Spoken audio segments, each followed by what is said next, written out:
বাড়িতে কোনো গেস্ট আসলে ট্রাই করতে পারেন এই দুধ মুল্ক পোলাও এই রেসিপিটি। এটা করতে বাসমতি চাল লাগে না, নর্মাল গোবিন্দভোগ চাল দিয়ে করে নেওয়া যায়। আর এটা অল্প উপকরণে খুব একটা হালকা পাতলা রেসিপি, আর খেতেও কিন্তু ভীষণ ভালো লাগে। তো এই দুধ মুল্ক পোলাওয়ের জন্য প্রথমে লাগবে সাদা তেল। সাদা তেলটাকে ভালো করে গরম করে নিতে হবে। এখানে 2 টেবিল স্পুনের মতো সাদা তেল নিয়েছি আর 1 টেবিল স্পুনের মতো ঘি নিয়েছি। তেলটাকে ভালো করে গরম করে দিয়ে দিচ্ছি পেঁয়াজ কুচি। পেঁয়াজ কুচিটাকে দিয়ে পেঁয়াজ কুচিটাকে হাই ফ্লেমে প্রায় 1 থেকে 1.5 মিনিট ভাজবো। একদম ব্রাউন কালার করে ভেজে নেব, ঠিক বেরেস্তা হওয়ার আগের স্টেজ অবধি। ভাজা হলেই বুঝতে পারবেন যে অনেকটা মুচমুচে টাইপের হয়ে এসছে, ঠিক সেই স্টেজ অবধি ভাজবেন। আর খেয়াল রাখবেন কোনোভাবে না পেঁয়াজটা না পড়ে যায়। দেখুন এই যেরকম ভাজাটা হয়ে গেছে ব্রাউনিশ কালার, এবার এর মধ্যে 1 চামচ থেকে 2 চামচের মতো জল দিয়ে দিচ্ছি, যাতে পেঁয়াজটা কোনোভাবে না পুড়ে যায়। এরপরে কিন্তু পেঁয়াজটা পুড়ে কালো হয়ে গেলে পুরো রান্নাটা তেতো হয়ে যাবে, তার জন্য 2 চামচের মতো জল দিয়ে দিতে হবে। এবার কাঁচা মাংসগুলোর মধ্যে দিয়ে দিচ্ছি। মাংসের অনুপাতে এখানে ছিল 500 গ্রাম, তো আপনারা যেরকম মাংস মানে নেবেন সেই অনুপাতে সব মশলাগুলো দিয়ে নেবেন। এবার আমি একদম অল্প মাংস দিয়ে এটা করে দেখাচ্ছি। মাংসটাকে দেওয়ার পর দিয়ে দিচ্ছি আদা রসুনের পেস্ট, আর দিচ্ছি স্বাদ অনুযায়ী নুন, দিয়ে দেবো 1/2 টিস্পুনের মতো হলুদ। হলুদ গুঁড়োটাও যেরকম রান্নায় দেওয়া হয় সেই অনুপাতে দেওয়া হবে। আর দেবো এখানে লঙ্কার গুঁড়ো 1 টিস্পুনের মতো। কাশ্মীরি লঙ্কা গুঁড়ো দিইনি, এখানে নর্মাল লঙ্কা গুঁড়ো দিয়েছি। আর দিয়ে দিচ্ছি 1 টিস্পুনের মতো ধনে গুঁড়ো। এবার এটাকে ভালো করে মিশিয়ে নেব। সেরকম করে মাংস কষায় ঠিক সেভাবে এটাকে ভালো করে মিশিয়ে নিতে হবে। আর এখানে যে সিক্রেট টিপস আমি আজকে অ্যাড করছি সেটা হচ্ছে আমার বাড়িতে বানানো বিরিয়ানি মশলা। এটা আমি বাড়িতেই বানিয়ে নিয়েছি। আর এই রেসিপিগুলো আমি মানে বাড়িতে কী করে বিরিয়ানি বানাবো তার কিন্তু অনেকবার আমি অনেক রকমভাবে ভিডিও আপনাদের সাথে শেয়ার করেছি।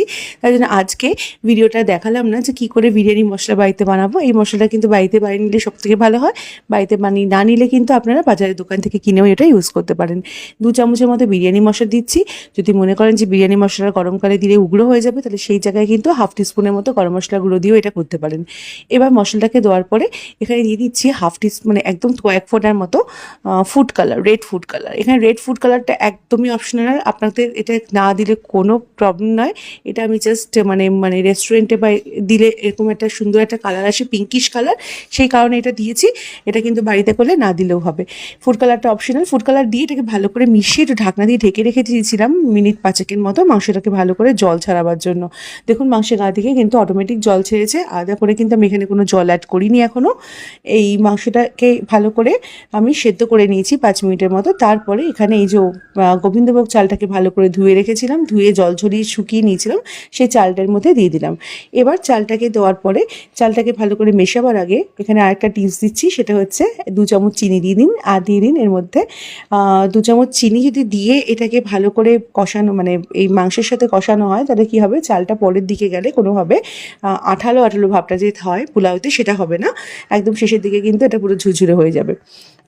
তো এবার এখানে দিয়ে দিচ্ছি আমার দুধ, মানে যেটুকু জল দেওয়ার দরকার পোলাওতে, যতখানি চাল নিয়েছেন তার ডবল জল দিতে হয়। তো সেই জায়গাটায় আমি চালের অনুপাতের পরিবর্তে জলের পরিবর্তে এখানে দিয়ে দিলাম পুরোপুরি দুধটাকে দিয়ে এবার এটাকে ভালো করে মিশিয়ে নিয়ে ঢাকনা দিয়ে একদম লো ফ্লেমে রেখে দেবো। এটা এখানে মিনিট 5-6। আর এখানে দিয়ে দিচ্ছি ঘি, আর উপর দিয়ে একটুখানি বিরিয়ানি মশলা দিয়ে দিলাম। গরম মশলা এখানে আমি ব্যবহার করছি না, যেহেতু বিরিয়ানি মশলাটা ইউজ করছি ঘরে বানানো, তো ওটাই গরম মশলার মতনই অনেকটা স্বাদ এনে দেবে।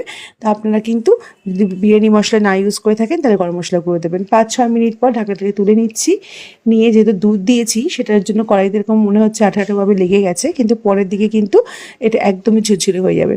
এবার একটু নেড়ে চেড়ে এটাকে গ্যাসের ফ্লেমটাকে অফ করে এটাকে আবার ঢাকনা দিয়ে ঢেকে রেখে দেবো আরও 2 থেকে 3 মিনিটের মতো, একদম মানে গ্যাস অফ করে।